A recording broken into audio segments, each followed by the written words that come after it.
నమస్తే, నేను దేవులపల్లి అమర్.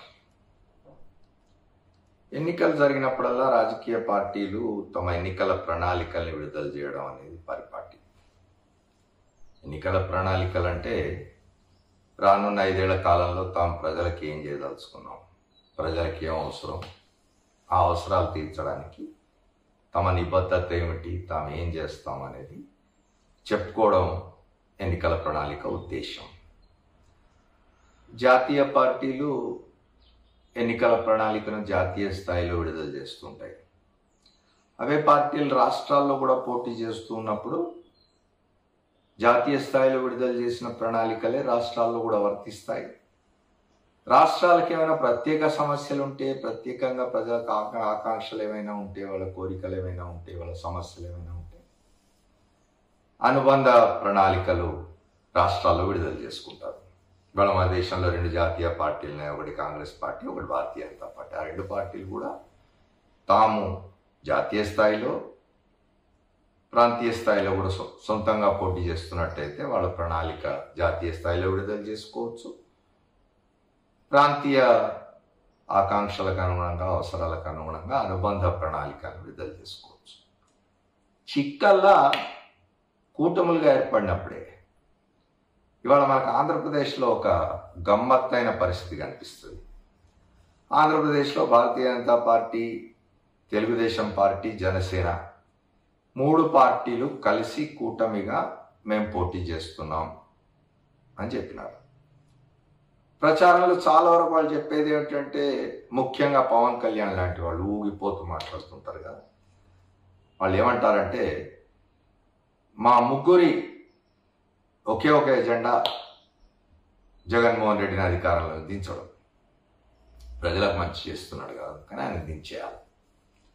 జగన్మోహన్ రెడ్డి దించేయడం ఒకటే మా ప్రధానమైన ఎజెండా అని చెప్తుంటారు బయట. భారతీయ జనతా పార్టీ జాతీయ స్థాయిలో తన ప్రణాళికను విడుదల చేసింది, వికసిత భారత్ అని.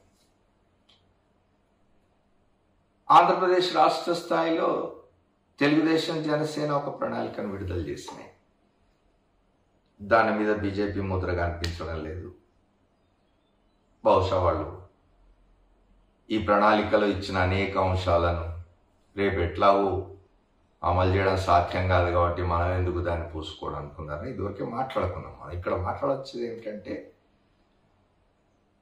జాతీయ స్థాయి ఛానళ్ళకి ఇచ్చిన ఇంటర్వ్యూలో కానీ, స్థానికంగా మాట్లాడుతున్నప్పుడు కానీ చంద్రబాబు ఏమంటున్నాడు, నాకు నరేంద్ర మోదీ అంటే చాలా గౌరవం, ఆయన చాలా గొప్ప నాయకుడు, ఆయన విశ్వగురువు, భారతదేశాన్ని విశ్వగురువు చేయడానికి ఆయన చాలా ప్రయత్నిస్తున్నాడు, ఆయనను మనం సమర్థించాలి, ఆయన మద్దతుగా నిలవాలి, ఆయనతో ఉండాలి మనం అని చెప్పి నిన్నటి దాకా, పొత్తు కుదిరేదాకా రెచ్చిపోయి మాట్లాడిన చంద్రబాబు నాయుడు జాతీయ స్థాయి ఛానళ్ళు కానీ, ప్రాంతీయంగా మీడియా వాళ్ళు కానీ, బయట కానీ ఎవరైనా మాట్లాడుతున్నప్పుడు అడిగితే, నాకు నరేంద్ర మోదీతో వేరే విభేదాలు ఏం లేవు, కేవలం ప్రత్యేక హోదా అంశం మీదనే నేను 2018లో బయటికి వెళ్ళిపోయిన ఎన్డీఏ నుంచి అంటాడు ఆయన. మరి అదే ప్రత్యేక హోదా ఇప్పుడు మళ్ళీ ఇస్తామని ఏమైనా బీజేపీ వాళ్ళు చెప్పినారా? చెప్తే మీరు మళ్ళీ బీజేపీ వాళ్ళతో కలిసి ఎన్నికలకు పోవాలనుకుంటున్నారా? జనసేన, తెలుగుదేశం పార్టీ కలిసి విడుదల చేసిన ఎన్నికల ప్రణాళికలో ప్రత్యేక హోదా ఊసే లేదు. మాట్లాడితే జగన్మోహన్ రెడ్డి నువ్వు ప్రత్యేక హోదా సాధించలేదు అంటుంటారు. ప్రత్యేక హోదా ఎన్డీఏలో ఆయన భాగస్వామి కాదు జగన్మోహన్ రెడ్డి. ఆయన ఎవరితోనూ పొత్తు పెట్టుకోడు, ఆయన ఒంటరిగా ఉన్నాడు, ఆయన పార్టీ ఒంటరిగా ఉన్నది. మీరేం చేస్తున్నారు మరి? ఇవాళ భారతీయ జనతా పార్టీతో కలిసిపోతున్నారు. రేపు 2 రోజుల పాటు నరేంద్ర మోదీ ఆంధ్రప్రదేశ్లో తిరగబోతున్నారు. అక్కడ ఏమైనా ప్రత్యేక హోదా ఇస్తాం మేమని ఆయనతో చెప్పిస్తారా? మీకు ఆయన ఏమైనా హామీ ఇచ్చినాడా ప్రత్యేక హోదా ఇస్తా అని? ఎందుకంటే ఒక ప్రత్యేక హోదా అంశం మీదే కదా మీరు మోడీతో విడిపోయింది. మళ్ళీ మోదీతో కలవడం అంటే ఆ విషయంలో ఏదైనా స్పష్టత వచ్చి ఉండాలి, పరిష్కారం ఏదైనా దొరికి ఉండాలి మీకు.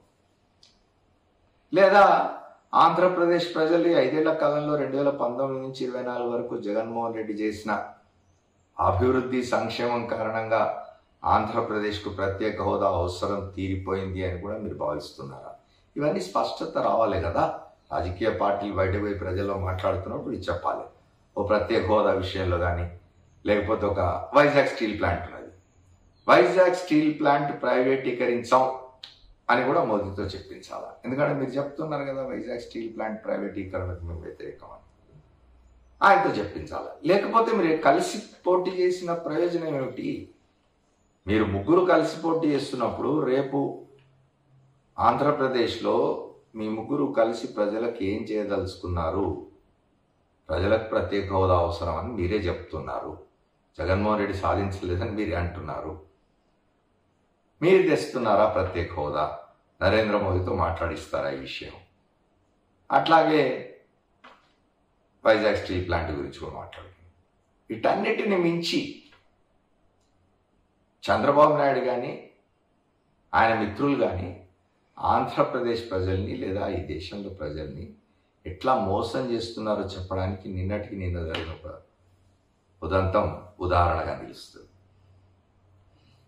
చంద్రబాబు నాయుడు ఆంధ్రప్రదేశ్లో ఎన్నికల ప్రచారంలో భాగంగా తిరుగుతూ బీజేపీతో పొత్తుకు ఒప్పందం కుదుర్చుకున్న నాడు, అంతకుముందు ఆ ప్రయత్నాలు చేస్తున్నప్పుడు కూడా ఏం చెప్పినాడు? ఆంధ్రప్రదేశ్లో ముస్లింల ప్రయోజనాల్ని నేను పరిరక్షిస్తాను, వాటికి ఎటువంటి హాని ఉండదు, నాది భరోసా అని చెప్పినాడు. నిన్న మొన్న ఆంధ్రప్రదేశ్లో తిరుగుతూ ఏం చెప్తున్నాడు? ముస్లింలకు 4% రిజర్వేషన్లను నేను పరిరక్షిస్తాను, అవి కొనసాగుతాయి, అవి ఉంటాయని చెప్తూ ఉన్నాడు. ఆయన మాట చెప్తున్న క్రమంలోనే భారతీయ జనతా పార్టీ నాయకులు ఇతర రాష్ట్రాల్లో, ముఖ్యంగా చెప్పాలంటే తెలంగాణలో అమిత్ షా పర్యటిస్తూ 4% ముస్లింల రిజర్వేషన్లు రద్దు చేసేస్తాం, మేము ముస్లింల రిజర్వేషన్లకు మేము వ్యతిరేకం అని చెప్తున్నాడు. గతంలో నరేంద్ర మోదీ కూడా చెప్పినారు ముస్లింల రిజర్వేషన్లకు మేము వ్యతిరేకం అని. అంటే ఏమిటి? మీరు ఆంధ్రప్రదేశ్లో ముస్లింలను మోసం చేస్తున్నారా? తప్పుడు మాటలు చెప్తున్నారా? వాళ్లకు అసత్యాలు చెప్తున్నారా?